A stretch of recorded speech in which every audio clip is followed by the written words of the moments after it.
আসসালামু আলাইকুম ভিউয়ার্স, কেমন আছেন আপনারা সবাই? আশা করি সকলে ভালো আছেন। আজকে আপনারা দেখছেন হানিফ এন্টারপ্রাইজের ফ্লিটে যুক্ত হওয়া সর্বশেষ 5 ইউনিট মার্সিডিজ বেঞ্জ 1623 RF মডেলের নন এসি বাসের ছোটো একটি আপডেট। আর এই মুহূর্তে বাসগুলো রয়েছে ঢাকার অভিপাম্পে। এই বাসগুলো সম্পূর্ণ বডি নির্মাণ করেছে অভি মোটরস। আর এই 5টি বাসের মধ্যে একটি বাসের দেখছেন ফ্রন্ট একটু ভিন্ন, আর তেমন একটি ফ্রন্টটি ভালো লাগেনি আমার কাছে।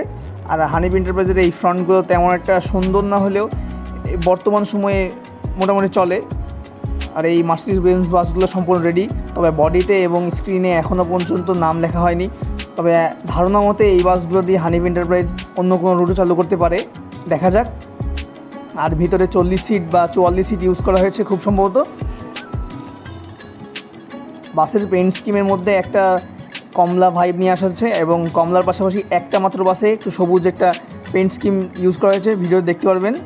আপনারা স্ক্রিনে যেই ফ্রন্টটি দেখছেন এই ফ্রন্টটা তেমন একটা ভালো লাগেনি, কিন্তু পাশের যেই ফ্রন্ট আছে সেটা তুলনামূলক চলে। তবে এই ফ্রন্টের পাশাপাশি এবার এই বাসটির ব্যাগ অত্যন্ত জঘন্য করেছে অভি মোটরস। মানে পুরাই হচ্ছে একটা খেলনা বাসের মতন বা রেসিং বাসের মতন স্পয়লার লাগাই দিয়েছে। এটা দেখতে একদম বাজে লাগতেছে। আর আগের তুলনায়, আগের এসকেএস ব্যাগ বা আরএন ব্যাগের তুলনায় এখন পুরো জোকার ব্যাগ বানাচ্ছে অভি মোটরস। আগের এসকেএস ব্যাগগুলো এবং ভলভো 9600 ব্যাগগুলো যথেষ্ট ভালো ছিল, তবে এই ব্যাগটা আমার কাছে ভালো লাগেনি। তবে এইবারের পেন্টগুলো বেশ সুন্দর। দেখা যাক এই বাসগুলো কোন রুটে দেওয়া হয়, পরবর্তীতে আপডেট জানিয়ে দেবো। আর এই বাসগুলো দেখতে পাচ্ছেন এয়ার সাসপেনশন না, এটা সম্পূর্ণ পাতি সাসপেনশন। এই ধরনের আরও তথ্য এবং ইনফরমেশন জানতে ভিজিট করুন আমার Facebook page vehicle emotion Nafi, আর সাবস্ক্রাইব করুন আমার চ্যানেলটি। ধন্যবাদ। আসসালামু আলাইকুম।